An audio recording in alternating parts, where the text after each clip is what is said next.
about comics. Let's talk about comics. Let's talk about comics. Let's talk about comics. Alright, baby YouTube, it is Charles here, and today I'm going to do something a little bit different. I want to talk about a comic book series that I feel is under the radar and underappreciated. It came out in 2020 from Dark Horse Comics, and it is Overwatch Tracer London Calling. It was a 5-issue series, and it is based on the video game property. Now, I'm going to be real with you. At the time, I wasn't as big into gaming as I was when I was younger. My gaming at the time consisted of Madden and WWE.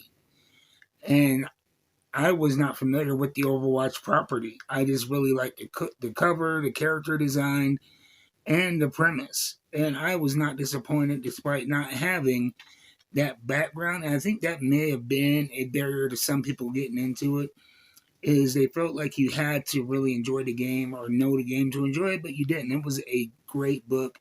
I've read it multiple times, and I pulled it out from the stacks to reread again the whole series. It's a quick read, but it's kind of like a mishmash. If you would take like a futuristic Fast and the Furious meets Blade Runner. Okay, maybe it's hard to explain. Like I said, I'm coming from it, never played the game, but I'll give you the rundown from the first issue here.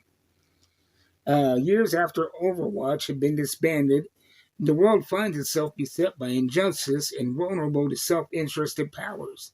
Sentient, intelligent robots called Omnics still struggle in the decades since the Omnic Crisis, demanding equality and end to discrimination against their kind.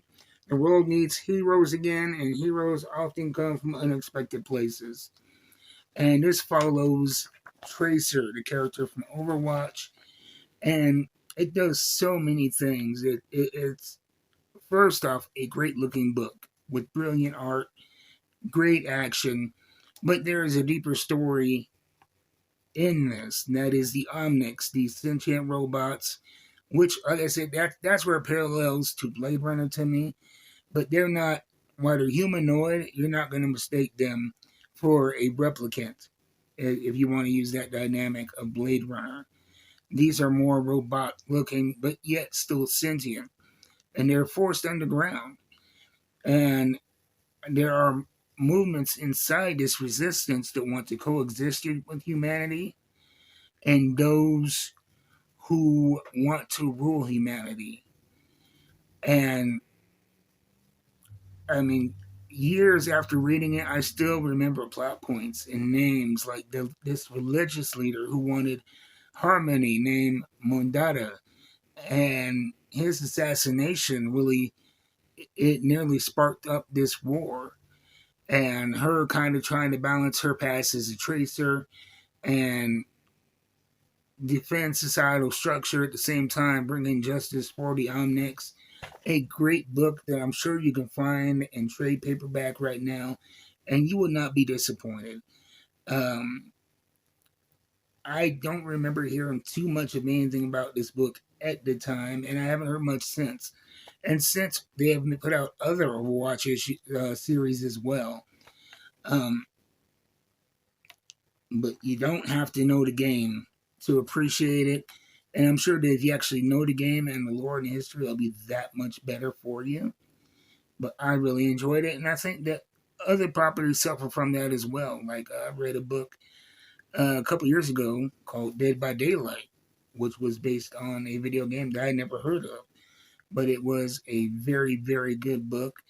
It did leave out information. I think the writers assumed that you knew the game, but still there was enough meat on the bones there to really enjoy that one. But I think that this book did a great job of being established from the world of the video game, yet still translating it into this world that, you know, a stranger can come into and really enjoy it. So pick it up at a local comic book store, look for it there. I'm sure you can find the trade paperback on Amazon. And That's going to be it for today. Check it out. It's under the radar. It should be on the top of your reading list. I'll see you next time. Until then, keep reading books.